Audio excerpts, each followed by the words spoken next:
Hey warriors, there's a moment before dawn when the world is still asleep. The air is quiet, and the day hasn't yet demanded your attention. In that fragile stillness, everything feels possible. A blank canvas waiting for your first brush stroke. Most people rush through life without noticing these moments. They wake, scroll, react, forgetting that each sunrise is a chance to begin again. But you're different. Something inside you is stirring. You're ready to break old patterns, reclaim your focus, energy, and peace. Transformation doesn't require monumental change. It begins with small, deliberate actions. Ordinary steps taken with extraordinary intention. Marcus Aurelius said, "You have power over your mind, not outside events. Realize this, and you will find strength. This is your power.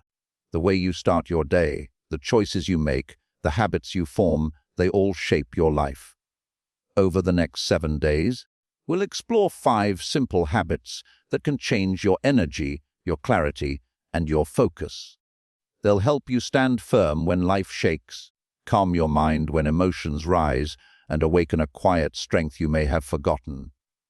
Epictetus reminds us, "No man is free who is not master of himself." Freedom begins within with discipline, awareness, and intention. These habits are your first steps toward mastery, so give this video your full attention. Don't scroll. Don't multitask. Absorb each idea, each habit, and let it guide you toward transformation. If you're ready, take a deep breath. And let's begin with the first habit, the one that rewires your mornings, your mindset, and your momentum. Before we begin, claim your commitment. Type in the comments, "I rise, I focus, and I begin each day with purpose." Number 1, wake up at dawn and own the morning. The sun doesn't negotiate with the horizon. It rises every single day without excuse, without hesitation. And in that simple, consistent act, there's a lesson that could change everything. The Stoics were dawn people, not because they romanticized sunrise, but because they understood something fundamental about human nature. The morning is when your willpower is strongest, when your mind is clearest, when the world is quiet enough to hear yourself think. Marcus Aurelius would begin his day before Rome stirred, preparing his mind for the chaos ahead. He knew that whoever wins the morning wins the day. But here's what most people don't tell you about waking up early. It's not really about the time. It's about the intentionality. It's about deciding that you get to dictate the terms of your day rather than letting your day dictate them to you. When you hit snooze, you're not just delaying an alarm. You're making a statement. You're saying, "I choose comfort over commitment. I choose ease over evolution. And listen, I get it. Your bed is warm. The world is cold. 5 more minutes won't hurt, right?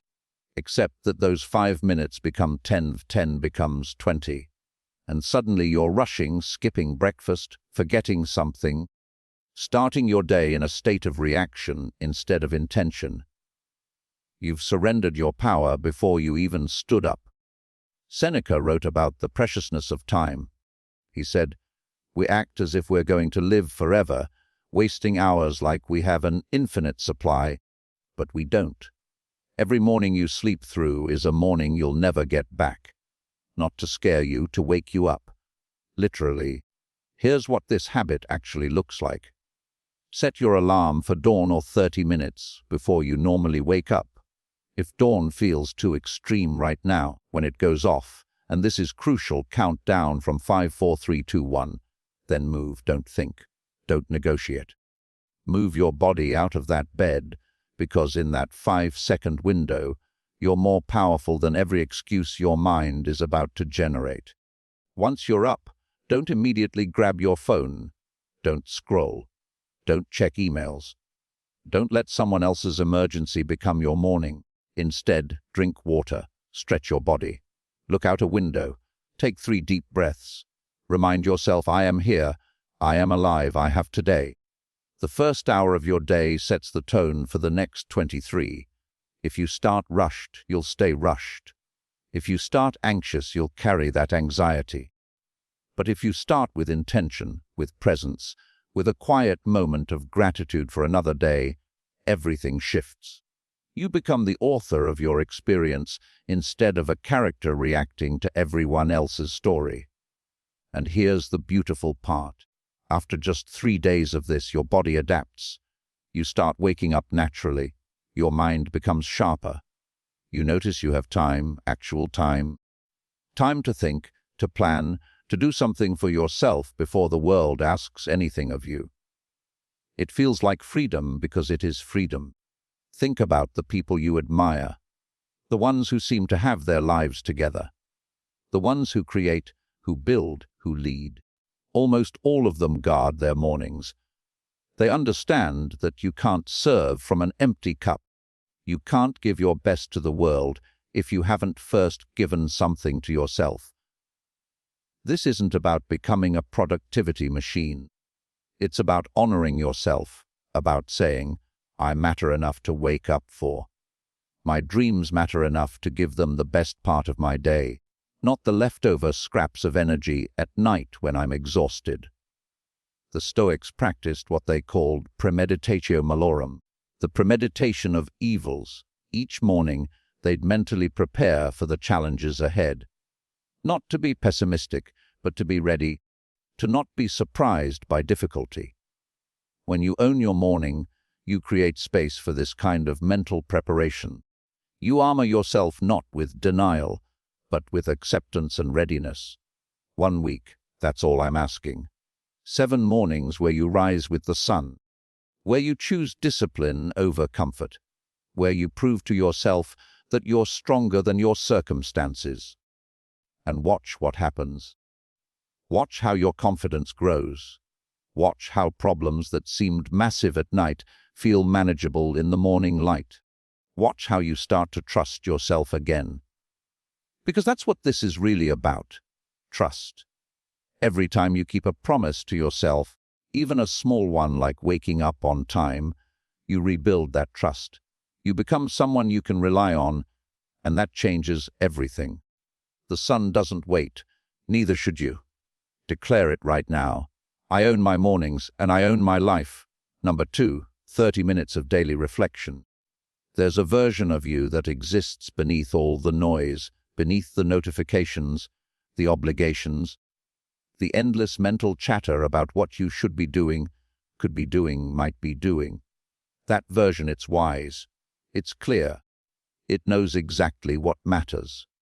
But you haven't heard from it in a while, have you? The Stoics had a practice they considered non-negotiable. Every evening they would sit in stillness and review their day, not to judge themselves harshly, not to drown in regret, but to learn, to extract wisdom from experience. Seneca would ask himself 3 questions each night. What bad habit have I cured today? What vice have I resisted? In what way am I better? Notice he didn't ask what I accomplished. How much money did I make? How many people liked my posts? He asked about character, about growth, about becoming more fully human. Because the Stoics understood something we've forgotten in our achievement-obsessed culture. Success without self-knowledge is just noise. Wealth without wisdom is just weight. Here's what 30 minutes of daily reflection actually does. It creates a gap between experience and reaction. It gives you space to process instead of just consume. Most of us move through life like we're binge-watching a series, one episode after another. No pause, no processing, just on to the next thing. Then we wonder why we feel disconnected, why nothing seems to stick, and why we can't remember what we did last Tuesday. Reflection is how you metabolize your life. It's how raw experience becomes wisdom. Without it, you're just collecting moments without meaning. You're living, but you're not learning. So, how do you actually do this? First, find your time. Morning works for some people. Evening works for others. The Stoics preferred the evening because the day was complete. You could review it in full, but choose what works for your life. Consistency matters more than timing. Then create a space. It doesn't have to be perfect, just quiet, no phone, no music with lyrics, maybe a candle, maybe just natural light. The environment matters because it signals to your brain. This time is different. This time is sacred. Now, here's the practice. You can journal. You can simply sit and think. You can pray if that's your path. The method matters less than the questions you ask. Try these. What challenged me today? How did I respond? Was that response aligned with who I want to be? What did I learn? What am I grateful for? What would I do differently if I could? Marcus Aurelius kept a journal we now call Meditations, but he never intended anyone to read it. It was his private conversation with himself, his way of processing power, loss, responsibility, and mortality. He was literally the most powerful man in the world, and yet he took time every day to check himself, to remember his values, to stay grounded in what mattered. If an emperor with an empire to run could find 30 minutes for reflection, you can too. Not because you have more time, but because you'll make the time for what you value. And this should be valuable to you. Your inner life should matter more than your inbox. Here's what happens in week 1. The first few days feel awkward. Your mind will resist. It'll tell you this is boring, that you have better things to do. That's normal. You're building a new muscle. But push through because around day 4 or 5, something shifts. The reflection gets easier, deeper. You start noticing patterns. You see where you're reactive, where you're avoiding, where you're growing. You start to catch yourself during the day. Before you snap at someone, a voice whispers, "Is this who you want to be?" Before you waste an hour scrolling, something reminds you. You said you wanted to write, to read, to create. That voice, it's always been there.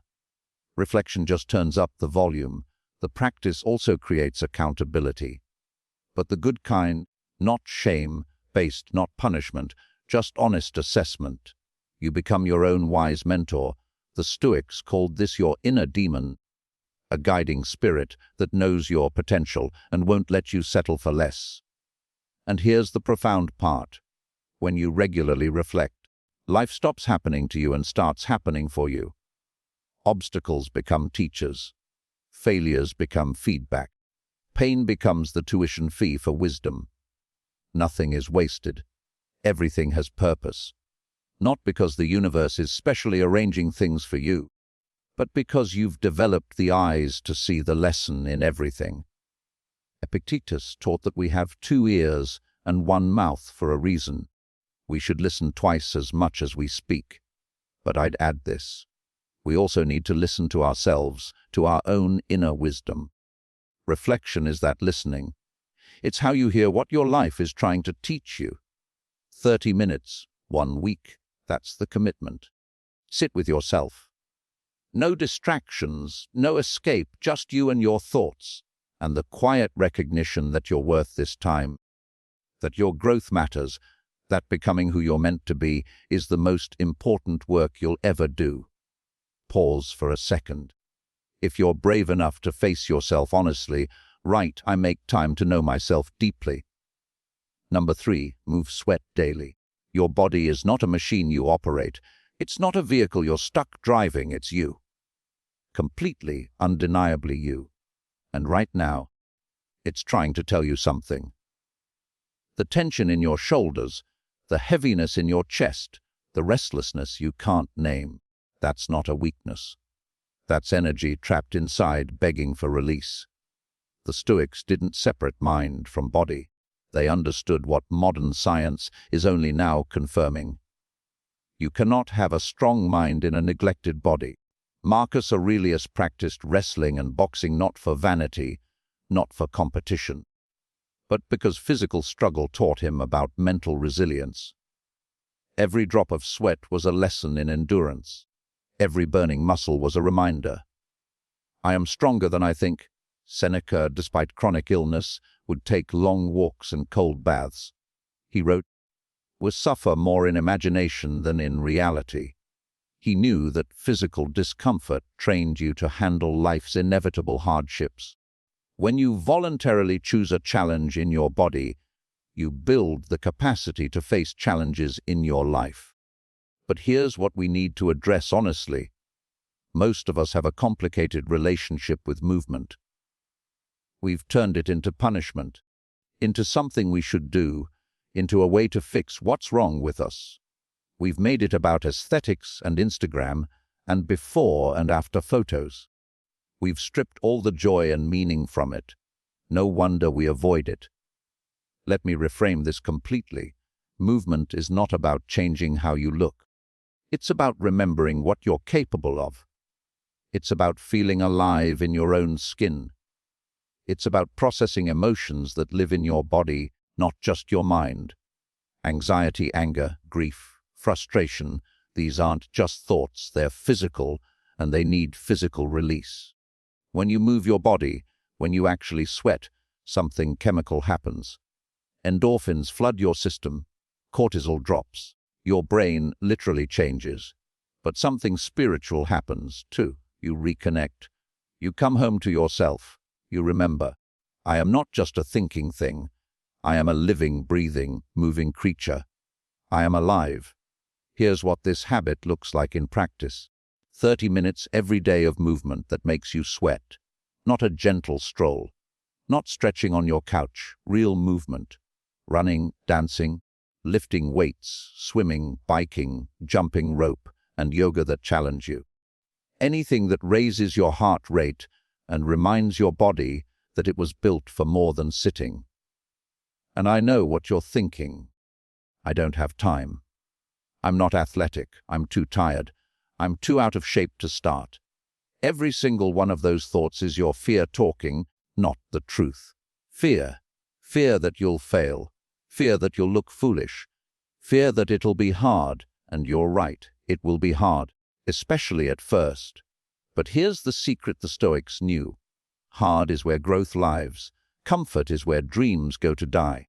When you choose the difficulty of exercise over the difficulty of regret, you're choosing yourself. You're saying, I am worth the effort.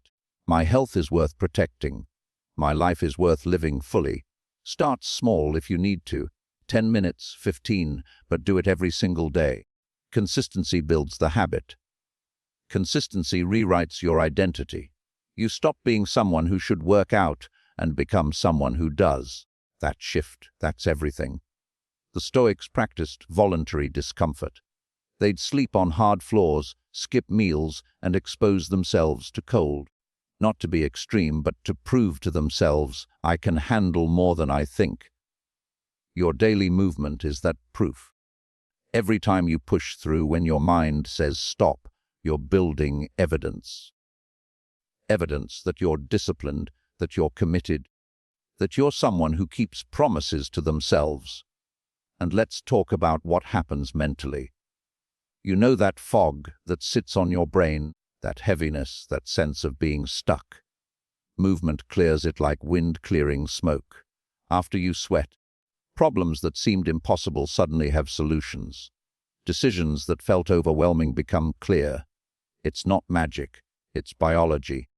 Blood flow to the brain, oxygen, and the release of neurochemicals that literally make you feel better. Within 3 days of daily movement, you'll sleep better. Within 5, you'll notice your mood stabilizing. Within 7, you'll feel something you haven't felt in a long time. Pride. Real pride. Not the ego kind. The quiet kind. The kind that comes from knowing you showed up for yourself when it mattered. There's a reason warriors, athletes, and philosophers have always understood the importance of physical discipline.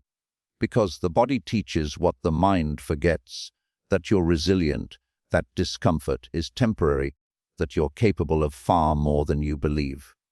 Every workout is evidence. Every drop of sweat is proof. Your body is the only place you have to live. Treat it like a sacred temple. It is not with punishment, but with respect, not with shame, but with gratitude. Not someday, but today, right now, this moment. Move. Sweat. Remember what it feels like to be fully, completely, powerfully alive. The Stoics knew that a life well lived requires a body well used, not perfected.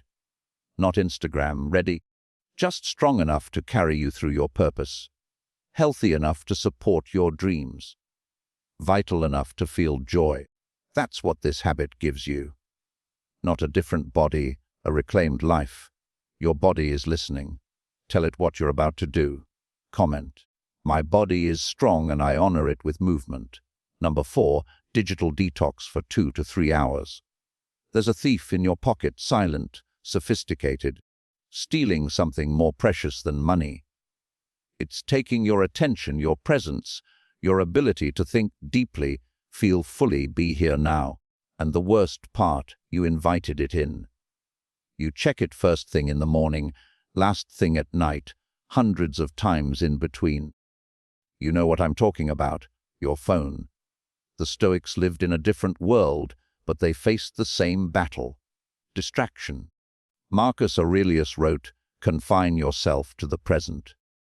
Not because the present is always pleasant, but because it's the only place where life actually happens, the only place where you have power, the only place where you're real. But we don't live in the present anymore, do we? We live in our screens, in other people's highlight reels, in comment sections and news feeds, and endless streams of content designed, literally engineered to hijack our attention. Silicon Valley didn't accidentally make these apps addictive. They hired neuroscientists. They studied gambling mechanics. They built digital slot machines that pay out in likes and notifications, and that little dopamine hit that keeps you scrolling. And it's working. The average person touches their phone 2,600 times a day, checks it every 10 minutes, and spends over 4 hours staring at a screen. 4 hours. That's a quarter of your waking life, given freely to algorithms that don't care about you, your dreams, your relationships, or your peace of mind. They care about engagement, about keeping your eyes on ads, about turning your attention into profit. But here's what they can't take unless you give it. Your choice. You still have that. Right now, in this moment, you can decide enough. I am reclaiming my attention. I am taking back my life. This habit is simple but not easy. 2 to 3 hours every day, completely disconnected. Phone off, or better yet, in another room. No social media, no email, no news, no screens of any kind. Just you present and available to what's actually in front of you. And I already hear the resistance.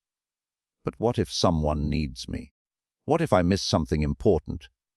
What if there's an emergency? Here's the truth.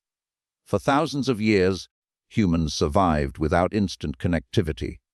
Your grandmother didn't have a smartphone. She was fine. You will be fine. Better than fine. You'll be free. Epictetus taught his students to distinguish between what's in their control and what's not. You cannot control what happens in the world.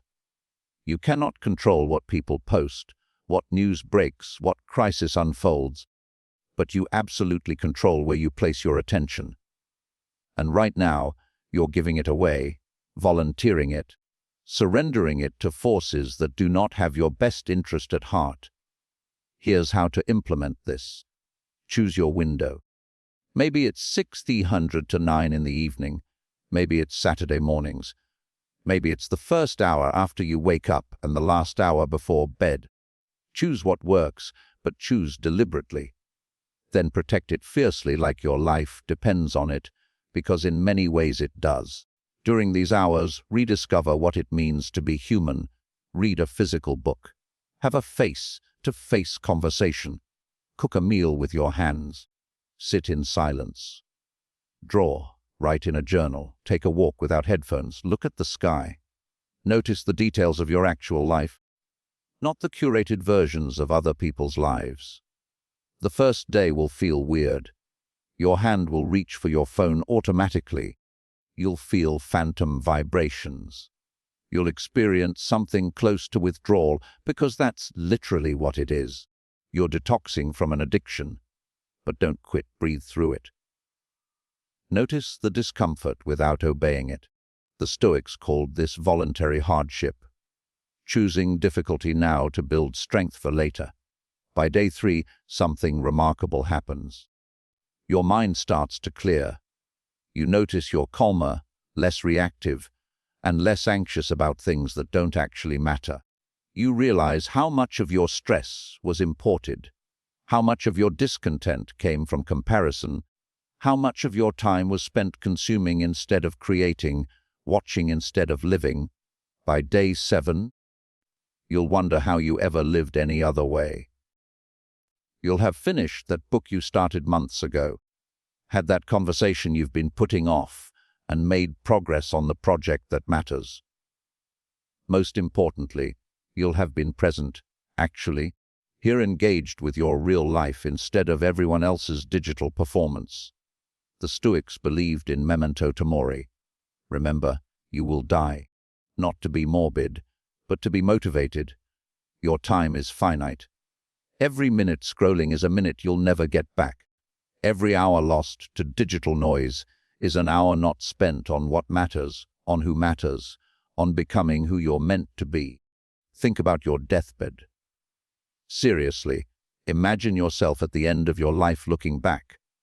Will you wish you'd spent more time on social media? More hours reading news that made you angry about things you couldn't change? Or will you wish you'd been more present, more connected to real people, more engaged with real life? You already know the answer. Now act like it. 2 to 3 hours every single day. Disconnected from the digital, reconnected to the real, to yourself, to what matters. This isn't about rejecting technology. It's about remembering that you're the master, not the servant. That your attention is yours to give, not theirs to take. Number 5. Evening preparation plan tomorrow. There's a war that happens every morning. You wake up, and immediately the battlefield opens. What needs to be done? Where do I start? What's urgent? What's important? Your mind scrambles. Your energy scatters. And before you've even had coffee, you're already behind, already reactive, already losing. But what if the war was already won before you opened your eyes? What if you woke up knowing exactly what mattered? What if your day had direction before chaos tried to steal it? The Stoics understood this. They knew that preparation is power, that the evening holds the key to tomorrow's victory. Seneca wrote to his friend Lucilius, "The whole future lies in uncertainty. Live immediately." But living immediately doesn't mean living randomly. It means being so prepared, so clear, so intentional that when the moment arrives, you're ready. You don't waste it deciding, you spend it doing. Think about a general before a battle. Does he wake up and figure out a strategy while arrows are flying? Nah, he plans at night when it's quiet, when he can think clearly, when there's space to consider options, anticipate obstacles, and position resources. By the time the battle comes, he's not making it up as he goes. He's executing a plan. That's the difference between victory and chaos. Your life deserves the same respect. Every evening before you sleep, take 15 to 20 minutes to prepare tomorrow. Not just a to-do list, a real plan, an intention, a commitment to yourself about who you're going to be and what you're going to accomplish when the sun rises. Here's how this works. Grab a notebook or open a simple document. Start by asking yourself, what are the 3 most important things I need to do tomorrow? Not 10 things, not 20. 3. Because when everything is a priority, nothing is. The Stoics called this the discipline of focus. Knowing what deserves your attention and what's just noise disguised as urgency. Write those 3 things down. Be specific. Not working on the project, but writing the introduction section for 2 hours. Not exercise, but run 3 mi at dawn. Not call mom, but call mom at 600 p.m. and really listen. Specificity removes ambiguity. Ambiguity is where procrastination lives. Next, identify potential obstacles. Marcus Aurelius practiced this every morning, but you can do it the night before. Ask yourself, what might try to stop me tomorrow? What distractions? What excuses? What unexpected challenges? Maybe it's oversleeping. Maybe it's a sea orca who talks too much. Maybe it's your own fear of starting something difficult. Name it. Write it down. Then, and this is crucial, plan your response. If I'm tempted to skip my morning routine, I'll remember why I started. I'll count down from 5 and move. If my coworker interrupts, I'll politely say I'm in deep work mode and suggest we connect at lunch. If fear shows up, I'll acknowledge it and do the thing anyway. The Stoics called this premeditatio meorum, negative visualization. You're not being pessimistic, you're being prepared. Now, lay out your environment. If you're waking up to exercise, set out your clothes. Put your shoes by the door. Fill your water bottle. Remove friction. Make the right choice, the easy choice. If you're working on a creative project, close all unnecessary tabs on your computer before bed. Leave your workspace clean and inviting. Your future self will thank you. Here's what most people miss. Planning isn't just about tasks. It's about energy. Ask yourself, when am I sharpest tomorrow? When am I most creative? When do I usually hit a slump? Then assign your tasks accordingly. Do your hardest. Most important work when you're strongest. Save emails and administrative stuff for when your energy naturally dips. Work with your rhythm, not against it. Epictetus taught that we should focus only on what's within our control. Tomorrow, you cannot control traffic, other people's moods, unexpected problems, or 1,000 other variables. But you can control your preparation. You can control your intention. You can control how you respond when things don't go according to plan. And that control, that's everything. There's something deeply calming about ending your day this way, about closing the loop, about saying, today is complete, tomorrow is prepared. I can rest now. Sleep becomes easier, deeper, because your mind isn't churning through what needs to happen. You've already decided. You've already planned. The work is done. Within 3 days of this practice, you'll notice something. Your mornings feel different, calmer, more purposeful. You're not reacting. You're executing. You're not wondering what to do. You're doing what you already decided mattered. That shift, that's the difference between drifting through life and directing it. By day 7, you'll have momentum, real momentum. Not the frantic kind that burns out, but the steady kind that compounds. Each evening, you prepare. Each morning, you execute. Each day builds on the last. This is how people accomplish things that seem impossible. Not through bursts of motivation, but through consistent, prepared action. The Stoics believed in living with intention, in being deliberate architects of their days, not passive recipients of whatever happened. This habit is your blueprint, your way of saying, I will not let tomorrow happen to me. I will meet it prepared, focused, and clear about what matters. Think about the people who achieve their dreams, the writers who finish books, the entrepreneurs who build businesses, the athletes who reach their goals. They don't just work harder, they plan smarter. They know that 5 minutes of evening preparation saves hours of morning confusion. They respect their time enough to direct it intentionally. This isn't about becoming rigid or robotic. Life will still surprise you. Plans will still change. But when you have a foundation, when you know what you're aiming for, you can adapt without losing yourself. You can be flexible without being aimless. You can handle the unexpected because you've prepared for what's in your control. So tonight, before you sleep, take those 15 minutes. Plan your 3 priorities. Anticipate obstacles. Prepare your environment. Set yourself up for success. Do this for 7 nights and watch what happens to your days. Watch how your life starts to feel less like chaos and more like choice. Less like reaction and more like creation. Seneca said, luck is what happens when preparation meets opportunity.